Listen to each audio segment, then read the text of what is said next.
Welcome to Heart Over Gold, the channel where love, kindness, and humanity shine brighter than any fortune. In today's story, on her wedding day at St. Paul's Cathedral, Eleanor was left heartbroken when billionaire Francis Beaumont abandoned her at the altar 5 months pregnant with twins. Stripped of her home and dignity, she found refuge with Madame Anna, an unexpected kindness from Arthur, a humble cafe owner. From betrayal and humiliation, Eleanor began to rise again stronger, braver, and determined to rebuild her life. Don't forget to like, subscribe, and share your thoughts in the comments, and keep up with our latest stories. Inside St. Paul's Cathedral, silence weighed heavily against its ancient stone walls. They had witnessed centuries of vows, promises, and eternal devotion, yet today they bore witness to Eleanor's world falling apart. Her hands shook as she clutched her phone, staring at the cold, merciless words that cut deeper than any blade. "I can't go through with this. I'm sorry." Francis Beaumont, the billionaire who had sworn eternal love, had abandoned her at the very altar, dressed in her flowing white gown, its fabric stretched gently over her 5-month pregnancy. Eleanor felt as though the ground had disappeared beneath her. The whispers of 300 guests, London's elite, grew louder. The lilies in her bouquet slipped from her numb fingers. She gasped for breath, fighting to remain composed, while inside her womb 2 innocent lives stirred, already sensing the absence of the father who had chosen to reject them.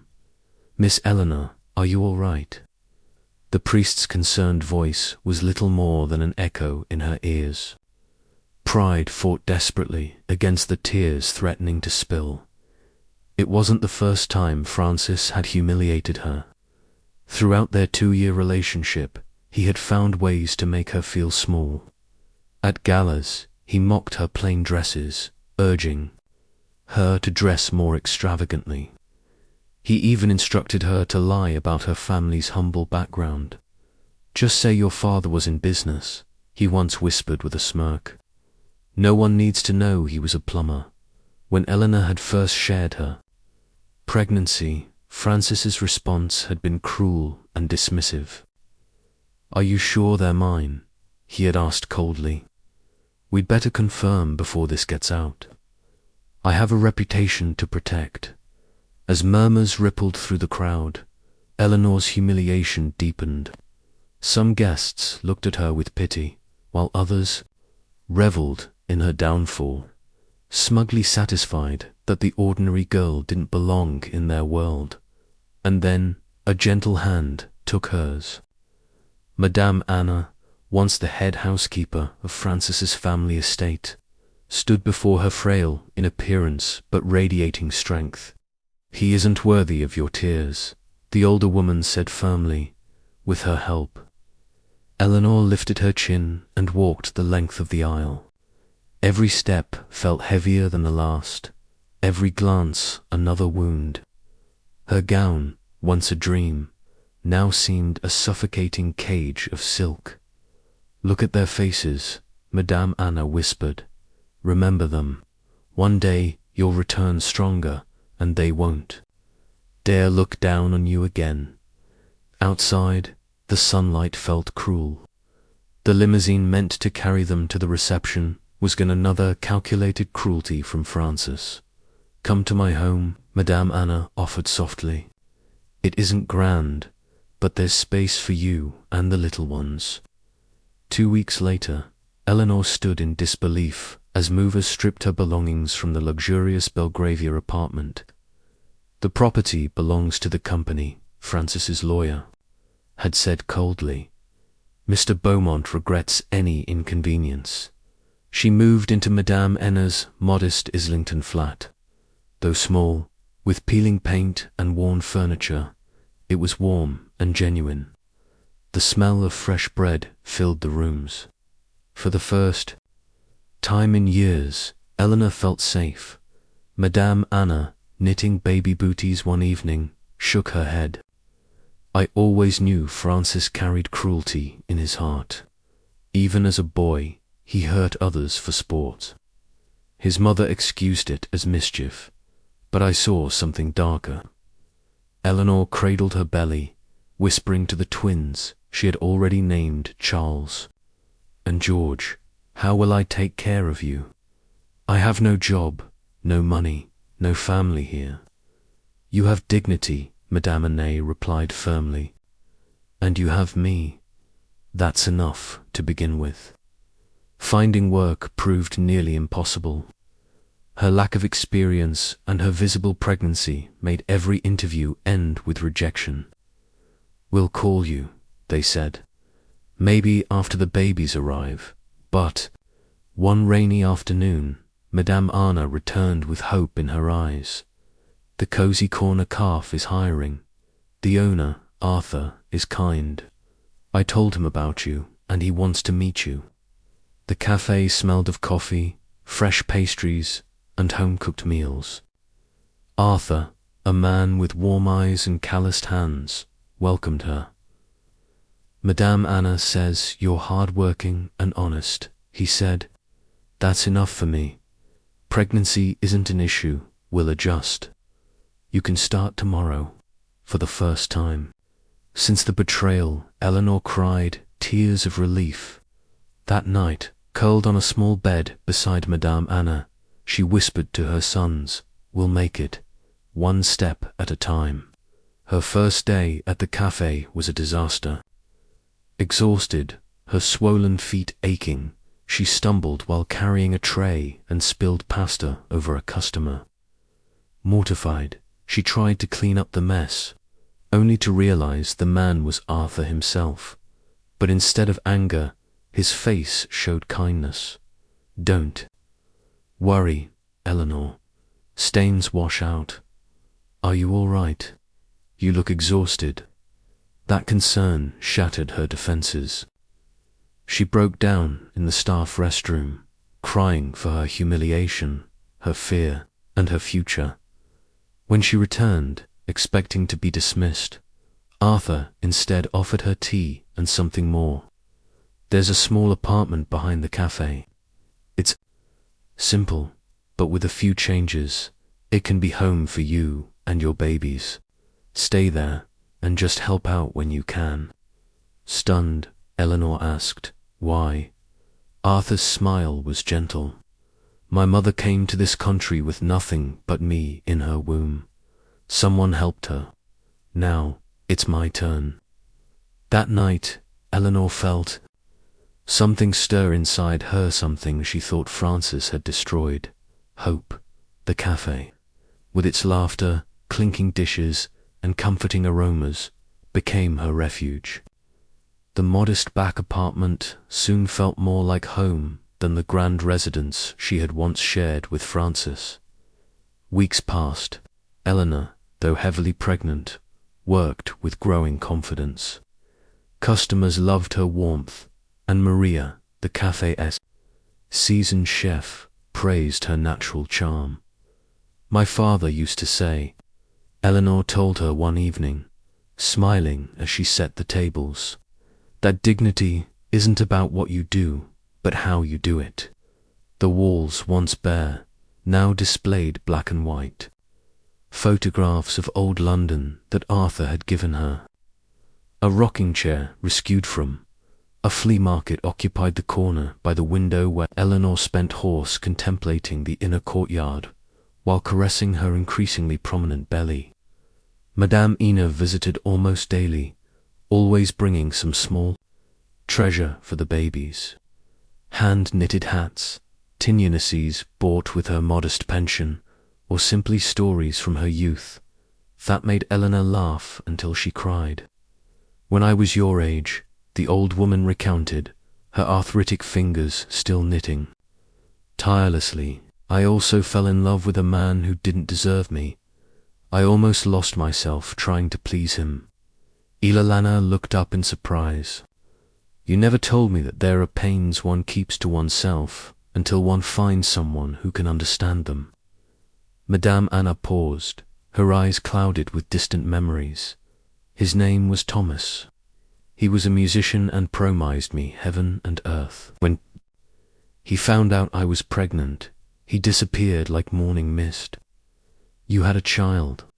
The question escaped Elena's lips before she could stop herself. A beautiful girl. Anna's smile was tinged with Mary. She was named after my mother. She was born with a heart murmur and only lived 3 days. Sometimes I think the angels claimed her because she was too perfect for this imperfect world. Eleanor knelt beside the old woman, taking her rough hands. In hers, I'm so sorry, Anya. Don't be sorry, child. That loss taught me that we are stronger than think. Her eyes lit up with surprising fierceness. And now life gives me a second chance. With you and these little ones. The turns of fate, aren't they? That night, as she felt her children move inside her, Eleanor reflected on the different forms of love. Francis's false love, which only knew how to take without giving anything in return. Anya's maternal love, which had survived even the death of her daughter. The fraternal love of Arthur and the cafe employee Shu had welcomed her without judgment. And now this new and overwhelming love for 2 beings she didn't yet know, but who already meant more to her than here on life. A sharp pain in her lower back woke her at 3 o'clock in the morning. At first, she thought it was just another of the usual pregnancy discomforts. But when the pain intensified and spread like a scorching wave throughout her abdomen, panic seized her. It's too early, she whispered, gasping. I'm only 7 months along. With trembling hands, she dialed Anna's number. The old woman answered on the first ring as if she had been waiting for the call. I'm on my way, don't move. The minutes it took for Anna to arrive felt like an eternity. When she finally appeared, accompanied by Arthur, who had been alerted by her call. Eleanor was already drenched in sweat, battling another devastating contractee. We need to get her to the hospital right now. Anya, determined after a brief labor, has started early. Arthur picked her up in his arms as if she weighed nothing, carefully descending the stairs while Anna gathered the small bag Lana had prepared weeks ago for this moment. The journey to the hospital in Arthur's old car was a blurry succession of traffic lights, deserted streets, and words of encouragement. Breathe, Eleanor, breathe, Anya repeated, holding her hand. Your little warriors have decided to meet the world early, but they'll be fine. They're fighters like their mother. The hospital greeted them with the cold efficiency typical off-night. Emergencies. A nurse quickly assessed the situation and called the on-call gynecologist. Premature labor, twins, first-time mother, she informed as she placed Eleanor on a gurney. The following hours merged into a whirlwind of pain, fear, and hope. Anna, connected to monitors that tracked her children's heartbeats, fought with a strength she didn't know she possessed. Anna didn't leave her side for an instant, wiping her forehead, whispering prayers and transmitting her strength. Francis, I'll be here, Eleanor murmured during a moment of lucidity between contractions. Exactly who should be here is here, Anya replied firmly. The people who truly love you. When the doctor announced it was time to move her to the operating room due to complications, panic seized Elilana. Will my babies be okay? We'll do everything we can, was the honest but unsettling answer. Arthur, who had remained in the waiting room for hours, jumped up when he saw the gurney pass. I'll be here when you come out, he promised, squeezing her hand briefly. You 3 are family now. The operating room was in a septic and terrifying space filled with blinding lights and intimidating apparatus. Eleanor, semi-conscious from the anesthesia, felt as if she were observing everything from outside her body. The doctor's voices came, distorted, talking about blood pressure, fetal heart rate, and possible complications. "I want to see my children," she pleaded, though she wasn't sure if the words actually left her mouth. The faint but determined cry of the first baby fog of her consciousness. "It's a boy," someone announced. Moments later, a second cry, sharper, joined the first. "Another boy. Congratulations, Mum." When they finally allowed her to hold them, wrapped in hospital blanket sand, so tiny they fit perfectly in her hands, Eleanor felt the entire universe shrink to those two wrinkled faces. Charles and George, her little miracles, had come into the world against all odds, determined to live, determined to fight. "They're perfect," she whispered, kissing their tiny foreheads.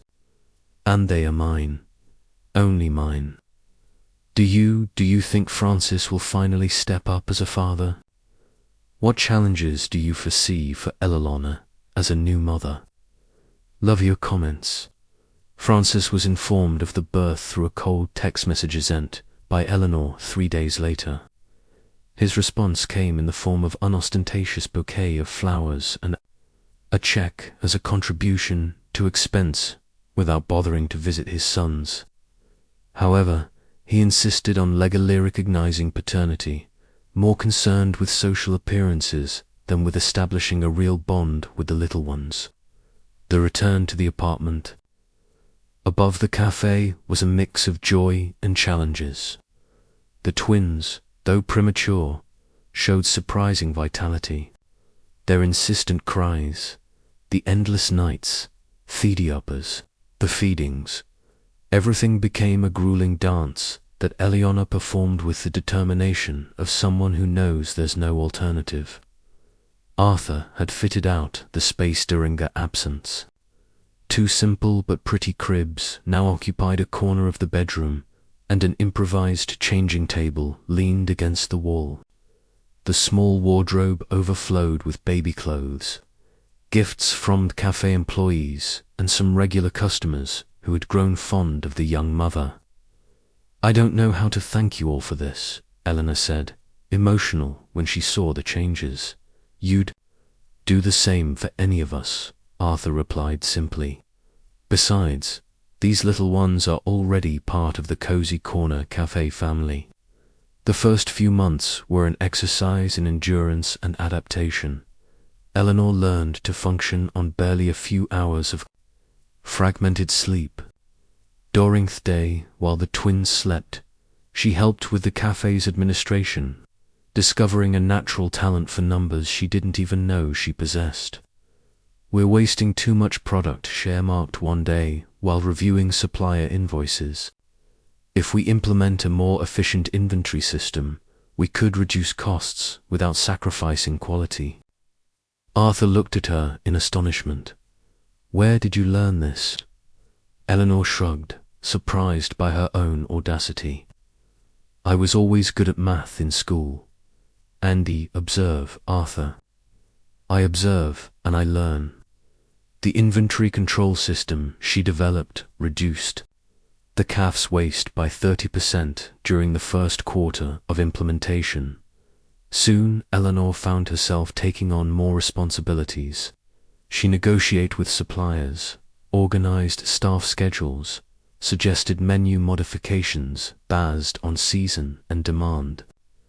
"You should consider studying business administration," Arthur suggested, one afternoon as they closed the day's accounts. "You have a natural instinct for business." The idea planted a seed in Eleanor's mind. Could it be possible? Could she really build a career, an independent life for herself and her children? With Anna's support, who offered to care for the twins, Eleanor began taking online night courses. Her few free hours were spent studying, absorbing knowledge with the veracity of someone who has belatedly discovered her true calling. Francis, meanwhile, begrudgingly made child support payments, often late and never proportionate to his considerable fortune. His visits to the children were rare and superficial, like some unfulfilling and unpleasant obligation. They're identical to me, he commented during one of his rare appearances, observing the babies with a mix of possessive pride and emotional distance. I hope they inherit my business acumen. Not what they will inherit, Francis, is the ability to love sincerely, something you would never understand. Eleanor had learned not to it. His words hurt her. As the twins grew, so did Eleanor's self-confidence. She was no longer the insecure young woman who measured her worth by a man's approval. Now she recognized herself in the mirror, a strong, capable woman to forge her own path. The day Charles took his first steps, stumbling towards her with a toothless grin, Eleanor cried with happiness. George followed just hours later, as if not wanting to be left behind. The Café Ploys celebrated the milestone with a small, impromptu party, and Arthur toasted to London's future restaurateurs. That night, after putting the little ones to bed, Eleanor wrote in the diary she had started keeping since their birth.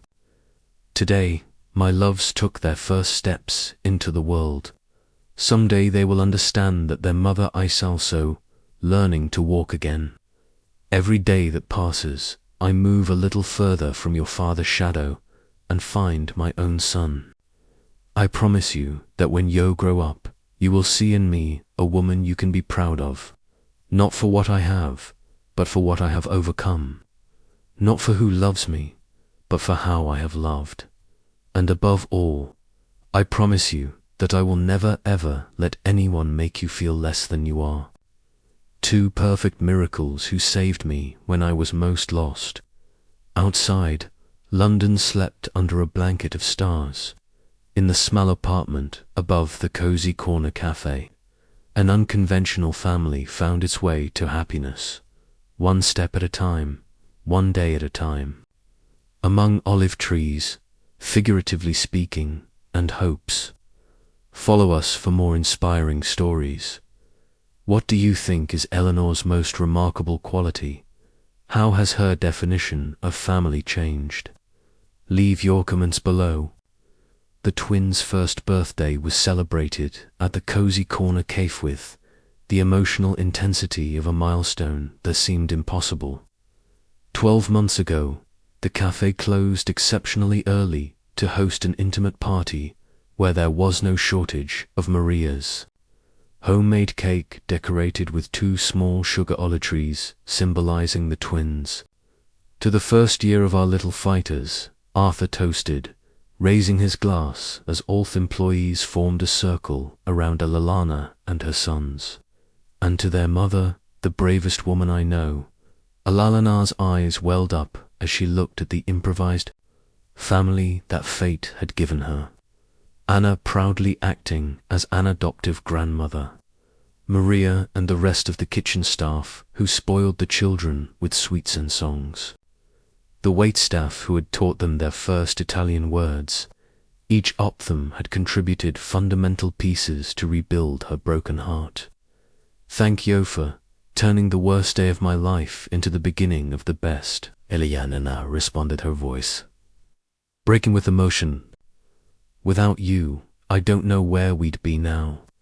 Charles and George, oblivious to the profound meaning of the moment, laughed and splashed in the mashed potatoes, exhibiting that contagious joy of those who still don't know the complications of the world.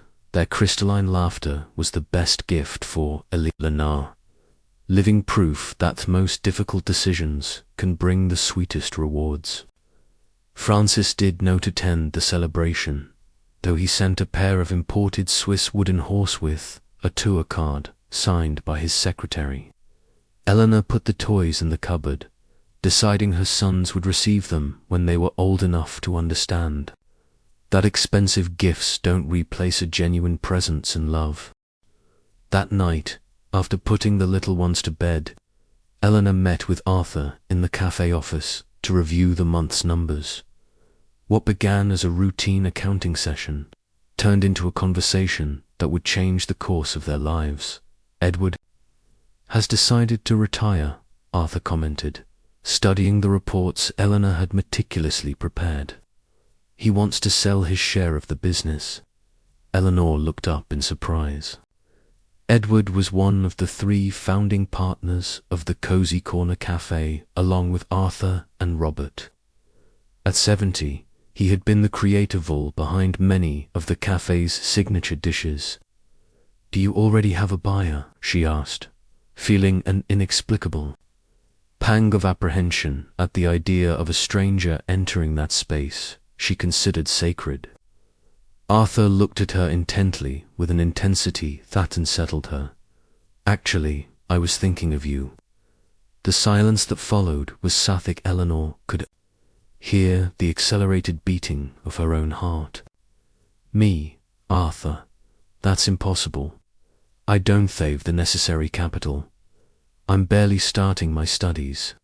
And the children have an exceptional mother. Woe is teaching them the value of effort and perseverance." Arthur interrupted softly. "As for the capital, we can reach an agreement. I'm initially offering you 10% ownership with a loan you could gradually pay off with your work and a percentage of the profits." Tears began to stream down Elena's cheeks, and she couldn't stop them. They weren't tears of sadness, but that kind of overwhelming emotion that arises when someone recognizes a value in you that you yourself haven't even been able to see. "Why me?" she finally managed to articulate. Arthur's smile illuminated his face, weathered by years of hard work. "Because in the year you've been here, you've shown more passion, intelligence, and dedication than many professionals with decades of experience. Because you've transformed our systems and brought fresh ideas without losing respect for tradition. But above all, because I believe in you, Eleanor. I believe in the woman who rose from the ashes, and Woe deserves this opportunity." That night, Eleanor could barely sleep. Arthur's proposal danced in her mind like an impossible melody to silence. Could she really take this leap? Was she ready to take on such responsibility? And most importantly, did she deserve this second chance after having made so many mistakes in the past? The answer came at dawn as she watched her children sleep peacefully for them. For herself, for the woman she was discovering herself to be, she had to dare to dream big. She had to definitively break the invisible chains that still tied her to her past with Francis. "I accept," shuttled Arthur that same morning with a determination that surprised even Anya. "But I want to earn every penny of ownership with my effort. I don't want shortcuts or special favors." The following months were a whirlwind of activity. Elena divided her days between caring for the twins, who grew healthy and mischievous, her administration studies, which were now nearing completion with renewed purpose, and intensive learning of all aspects of the restaurant business under Arthur's patient tutelage. "The secret is in the details," he explained as they walked through the market, personally selecting each ingredient. "In knowing your suppliers by name, in remembering your regular customers' preferences, in treating your staff like the family." Eleanor absorbed every lesson like a sponge, discovering in the process, not only the secrets of the business, but also a new version of herself, a capable woman respected for her ideas and valued for her effort. It was during this of transformation that Clara entered their lives. The young chef, fresh from Manchester with an impressive resume and contagious energy, had been hired to refresh some aspects of the menu without losing the Cozy Corner Cafe's traditional essence.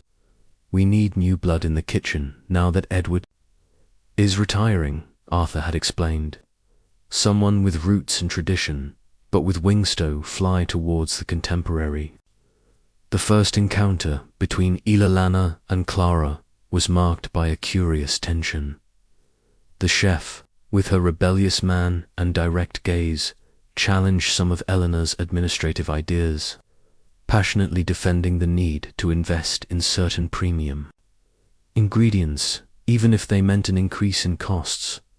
Quality is not negotiable, Clara had declared, holding her gaze without blinking. And I assure you that customers know how to recognize it and are willing to pay for it. Far from being offended, Eleanor found the professional confrontation refreshing. For years, Frances had stifled her voice, convincing her that her opinion was worthless. Now she discovered the pleasure of an intellectual debate between equals, where ideas were confronted without personal disqualification. Let's do a test. Eleanor finally proposed a tasting menu with your proposals for a month. If the results confirm your theory, we'll implement the changes permanently. Clara's smile was dazzling. Deal. Get ready to eat your numbers, Eleanor. That initial confrontation quickly evolved into a professional complicity that surprised everyone. At the cafe, Eleanor and Clara, so different in personality and approach, complemented other in an almost magical way. Where one saw costs, the other saw opportunities. Where one brought prudence, the other added audacity. Thetwins, who now scampered everywhere with the inexhaustible energy of healthy children, adored Auntie Clara from the first moment. She taught them to knead small pizzas in the cafe kitchen, invented fantastic stories about vegetables coming to life at night, and made them laugh with her exaggerated imitations of the most peculiar customers. "I've never met a woman like you," Clara confessed to Eleanor one night as they shared a glass of wine after closing. "So strong, yet so vulnerable, so pragmatic, yet so dreamy." Eleanor felt an unexpected tingle at those words and the intense gaze that accompanied them. It was a forgotten sensation, almost unrecognizable after so long focused exclusively on her children and her survival. "Sometimes I wonder who I really am," she replied, contemplating the ruby liquid in her glass. "The Eleanor I was with, Frances, seems like a stranger now, and this new version of me, I'm still discovering her." "I'd like to be part of that discovery," Clara whispered, covering her hand with hers in a gesture that might seem casual, but contained an implicit promise. That night, as she tucked her children into bed, Elena found herself smiling without apparent reason. For the first time since the abandonment, her heart timidly opened to the possibility of loving again, not with the desperation of someone seeking completion through another, but with the serenity of someone who knows herself to be complete and chooses to share her fullness. The friendship between them gradually blossomed into something deeper. They shared confidences during breaks, stayed late planning new strategies for the cafe, and little by little, the boundaries between professional and personal began to blur. The first time Clara kissed Eleanor was after a particularly successful day. The tasting menu they had designed together had been a resounding success, confirming that their combined vision was unbeatable. "We make a good team," Eleanor had commented, exultant with their salts in more ways than you imagine. Clara replied before closing the distance between them with a soft but determined kiss. That kiss awakened sensations in Eleanor that she thought were lost forever. It wasn't the overwhelming and insecure passion she had felt with Frances, but something more mature, more serene, based on mutual respect and genuine admiration. Arthur, who had at some point shown a romantic interest in Eleanor, observed the blossoming of that relationship with the nobility of someone who prioritized Natha's happiness over his own desires. Far from showing jealousy or resentment, he became the couple's main ally, frequently taking care of the twins so they could enjoy time alone. "You deserve to be happy," he told the night after picking up the children for a zoo excursion, And these little ones deserve to see their mother fulfilled, loved by someone who truly values her. Francis, who continued to maintain minimal and strictly formal contact with his sons, seemed to senseth change in Eleanor's life. His messages became more frequent, subtle inquiring about her personal situation with an interest he had never shown before. "I've been thinking a lot about us lately," he wrote on one occasion. "Perhaps we were too hasty in separating. The children deserve a traditional family." Eleanor, who months ago would have been vulnerable to such manipulation, could now see clearly through his words. Francis didn't miss her. He missed the control he exerted over her, the validation that her unconditional admiration provided him. "Our sons have a family full of love," she simply replied. "They don't need more." Just under 2 years after the twins' birth, Eleanor had completely transformed her life. Her stake in TKF had increased to 15%. Her relationship with Clara was solidifying day by day, and her administration studies were progressing with brilliant grades. "If someone had told me 2 years ago that I would be like this today," she commented to any while watching the children play with Clara in the small park near the cafe, "I would have thought they were crazy." Sometimes the greatest gift comes wrapped in the worst moment of your life. The old woman smiled with the wisdom of her years. "True love is never the one that makes you cry in a church, my child. It's the one that lifts you up afterwards and teaches you to fly with your own wings." On the horizon, new challenges and opportunities awaited Eleanor, but for the first time in her life, she didn't approach them with fear, but with the certainty of someone who has finally found her own path. A path with deep roots in the cozy corner and wings to fly as high as she dared. Toddream, leave your comments. What did you find most inspiring about Eleanor's journey of rebuilding? The 3rd year in Charles's and George's lives marked a turning point in the universe Eleanor had carefully built around them. The children, who now spoke with the peculiar mix of innocence and wisdom characteristic of their age, had become the unofficial mascots of the Cozy Corner Cafe. Every afternoon after nursery, they scurried between the cave tables, greeting regular customers by name and stealing olives from the counter with every wasabi.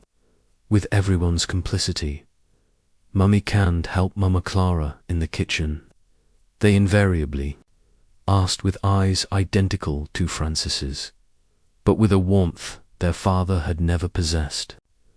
The naturalness with which they had accepted the relationship between Elena and Clara was a constant reminder that love in its purest form knows no conventions. For them, having 2 mothers and an Uncle Arthur who adored them was the most absolute normality. "Someday you'll have to explain Francis to them," Anya had warned her during one of her weekly visits. "Children will start asking." Ilana sighed, aware that that moment was inexorably approaching. How do I explain that their biological father abandoned them before they were even born? That he questioned if they were really his? That he suggested I eliminate them with the truth? The old woman replied simply, "Not the cruel truth that hurts, but the compassionate truth that explains without destroying. You'll tell them that sometimes adults make mistakes because they have their own fears and wounds, that their father wasn't ready for the gift they are, and, above all, you'll remind them how much you love them, and how many wonderful people have been there for them from the beginning." While this conversation hung over her conscience, Eleanor simultaneously faced new professional challenges. The success of the Cozy Corner Cafe had transcended the neighborhood's borders. The innovative fusion between traditional European and fresh British ingredients that Clara had developed with her support now attracted food critics and customers from all over London. "We should consider expanding," suggested Robert, the most conservative partner, during a strategic meeting. "There's a space available in Notting Hill. It would be our second location, more focused on a higher spending clientele." The idea of expansion stirred mixed feelings in Eleanor. On one hand, it represented the definitive validation of her work and vision. On the other, she feared that growth would dilute the family essence that made the cozy corner cafe a special place. "If we decide to do it," she replied after a thoughtful pause, "it will have to be while maintaining our values. I don't want us to become an impersonal chain where employees are numbers and customers are simply wallets." Clara squeezed her hand under the tabline, a silent gesture of support. Over the months, they had learned to communicate this way with small gestures that contained entire conversations. It proposed something. Arthur intervened. Elena should lead this expansion project. Her ownership stake would increase to 20%, and she would design the complete strategy from decoration to staff selection. The implicit trust in that proposal overwhelmed her. 3 years ago, she had been abandoned at an altar, stripped of dignity and security. Today, 3 people whose opinion she deeply valued placed the future of a business they loved in her hands. "I accept," Sheffinelli said, "but with one condition. I want us to specifically hire single mothers, offering them schedules compatible with childcare and eventually on-site nursery service. I didn't have that support when I needed it most, and I want that to be part of our business identity." The proposal was unanimously approved, and Elena immersed herself in the project with the methodical passion that characterized.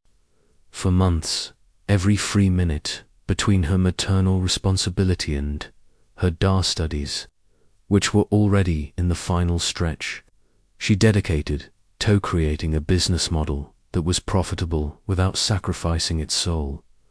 On the opening day of the Notting Hill Corner Cafe, Ilana paused for a moment at the entrance of the venue, overwhelmed by the materialization of her efforts. The terracotta-toned walls, the strategically placed potted olive trees, the black and white photographs of Italian and Spanish rural landscapes. Every detail had been carefully selected to convey that blend of tradition and modernity that defined her proposal. "It's perfect," Clara whispered, hugging her from behind as they watched the first customers enter with expressions of awe. "Just like you." The twins, elegantly dressed for the occasion, handed out small baskets of made bread to the guests. Proud of their official role as junior hosts, Anna, adorned in a dress she had saved since her youth for truly special occasions, discreetly wiped away tears of pride. "My child," she murmured when Eleanor approached to ensure she was comfortable. "If your father could see you now, he always knew you were destined for great things." The success of the second location exceeded all expectations. In less than 6 months, reservations had to be made weeks in advance. London's most influential food critic described the restaurant as the perfect fusion of tradition and innovation, led by a businesswoman who understands both flavors and business. It was precisely this article, that be a capricious coincidence of fate, fell into Francis's hands. He had never shown up for his sporadic visits to the children for months, limiting himself to sending ostentatious gifts on special dates, always accompanied by elaborate excuses about business trips or unavoidable commitments. The call came on a Tuesday night as Eleanor reviewed the month's accounts while Clara tucked the children into bed with one of her invented stories about adventurous vegetables. "Eleanor, it's Francis." His voice sounded different with a nuance she couldn't immediately identify. "I saw the article about your cafe. It looks like you're doing very well." "We're doing well, yes," she replied cautiously. Do you need something? Their children are already going to bed. He wasn't calling for them. Not really. There was an uncomfortable pause. I was wondering if we could see each other, Totic, you know. About us. The Eleanor of 3 years ago would have felt her stomach on at such a proposal. The current Eleanor only experienced a mild curiosity mixed with distrust. There is no us, Francis. There hasn't been since you left me at the altar, pregnant with your children. People make mistakes, Hein insisted with that persuasive tone she knew so well. I've been doing a lot off reflection lately. Perhaps we were too hasty. For the children, we should try again. Eleanor closed her eyes, breathing deeply to control the indignation rising within her.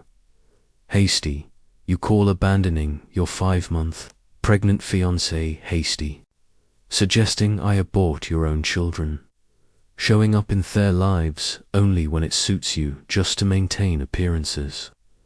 That's unfair, Eleanor. I've been paying child support religiously with constant delays and always below what legally corresponds to your income level, she interrupted. And money doesn't replace presence, Francis. Your children barely recognize you when you show up with your expensive gifts. Do you know who they call when they have nightmares? Clara, do you know who taught them to ride their bikes? Arthur, they are there for Emily, the people who have been there every day through thick and thin. The silence on the other end of the line was so dense that for a moment she thought he had hung up.